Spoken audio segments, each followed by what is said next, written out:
Hey everyone, I'm Julia Nathan. I'm a Cloud Solution Architect at Microsoft. Bob Jacobs. I'm a Cloud Solution Architect at Microsoft. So we've just been here at our internal training conference, and there's been a lot of really cool information going on, and we've been absorbing like you wouldn't believe. But we really wanted to talk today about decentralized ID, and especially why you care about it, and why this is something that you want to keep track of. So Bob, why do we even need decentralized ID? What's the problem? Well, okay, this is a topic I'm very interested in. I've just had an interest in decentralized ID for a little while. The problem, simply stated, is today as a user, you don't really control your own information. You don't control your own identity. It's normally controlled by some other external source, government, corporation, something like that. You mean like when I have a driver's license?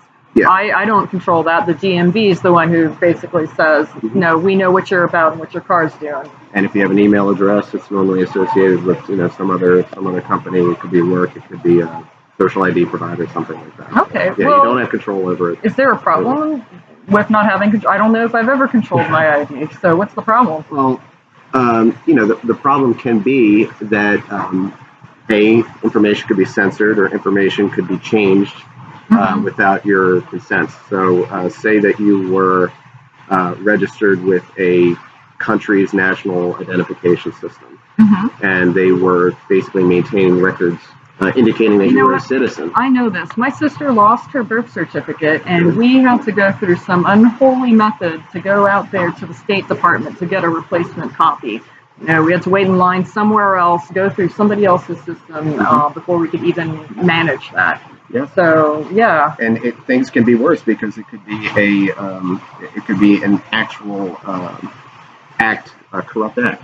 Say that the organization or country might say, you know what, you were never a citizen in the first place, and they could just go and simply remove you. Yeah. So what decentralized identity does, and why it's important, is it puts your identity information to be owned by the end user. So it works on an attestation model instead of an ownership model. So an external entity could make claims about you but ultimately you store and you can control that, and that allows you to say who has access to it in the first place. So I want to present it to somebody else. Okay.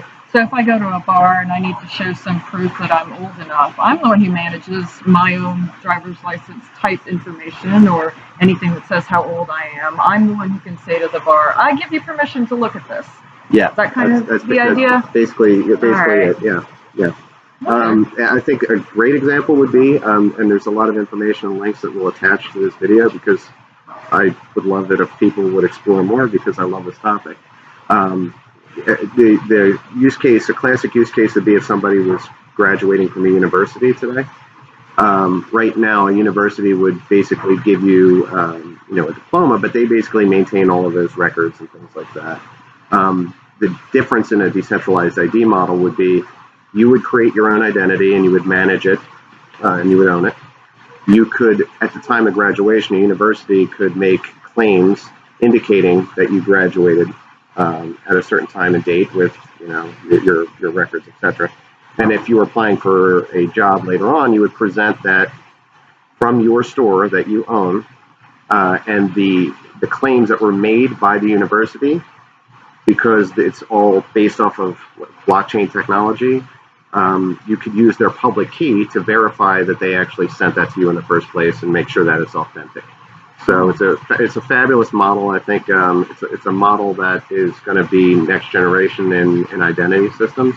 And tools are being built actively right now off existing protocols so that you don't have to wait for a brand new internet or anything like that for this to work. So I think you referenced blockchain. So just to really kind of look at the surface of what's going on here, we've got an ID, we've got like a data store. In this case, we'll be using blockchain for it, and that's it would be a ledger. Sounds like something that Microsoft's really getting behind. Correct. And working on. Yep. Okay. Are they working with other people on this, or how's this? Yeah, there's a whole industry moving and a standards group and everything like that we at Microsoft are very active in right now. But there's plenty of other parties that are moving on. This is going to be all out in the open and open source with standards and. So in the end, there's going to be an ecosystem so that I, as a person owning my own identity, we should be able to interact and engage with just about everybody. That's really the vision, right? Yeah, that's the vision. All right, cool. So decentralized ID, hope you care, and we'll be making more about this soon. More Yeah, videos you'll be about it. hearing more from us. Hope you care.